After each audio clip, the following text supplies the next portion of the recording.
आज्ञा नमस्कार। मो ना मृत्युंजय पंडा ओडिया कलाकार स्वर मु संपादक। प्रति वर्ष आम कलाकार दिवस पालन करुँ जुलाई 24 तारिख में। तेणु यही कलाकार दिवस को टी राज्य स्तरीय आम करने चेष्टा करुँ। समस्ते प्राय करुँच तथापि आम कलाकार मैंने एत व्यस्त रोचे बेले बेले भूली जाते मन पकई देवाई एवं गोटे दिन पालन करने राज्य स्तर जिते कलाकार मैंने अच्छा समस्त को जनवाई जे आपण मैंने समस्ते जुलाई 24 गोटे दिन पालन करते कलाकार दिवस से आज्ञा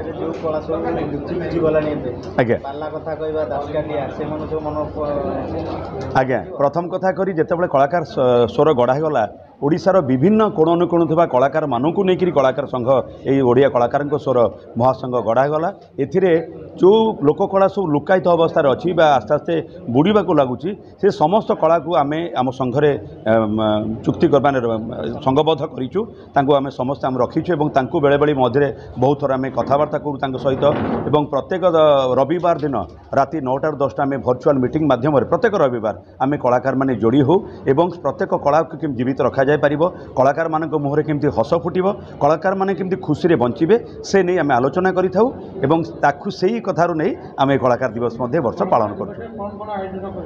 कलाकार दिवस रे आम 100 जन कलाकार मानकु आम दुर्घटना जनित बीमा राशि 1 लाख टंकार आम प्रदान करूँ। ता सहित रक्तदान शिविर आयोजन करूँ, मागणा स्वास्थ्य शिविर आयोजन करूँ, इम्यूनिटी चेकअप सेंटर गोटे आयोजन करूँ। ता सहित नाच गीत एवं एक शिक्षाधर्मी नाटक लास्ट विश माने आत्महत्या जो आजिकल जिते बढ़ी चली लोक शिक्षा देवाई कलाकार मान लोक मान शिक्षा देवाई से नाटक आयोजन करूँ।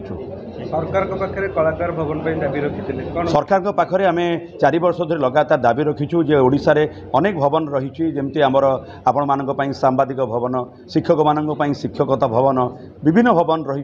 जदि गोटे कलाकार बाहर आसूची रात्रि कार्यक्रम करने राति रहीगला कौन से भवन ना तेज आम दाबी 4 वर्ष कर आसर दाबी आम माननीय मुख्यमंत्री को जनईलु एवं संस्कृति मंत्री को जनईलु, INPR मंत्री डायरेक्टर कहीलु, कल्चर डायरेक्टर जनईचु जे गोटे कलाकार भवन तैयारी करा जाऊ एवं तार रक्षणाबेक्षण जेकोसी एक कलाकार संघ को दायित्व दि जाऊ।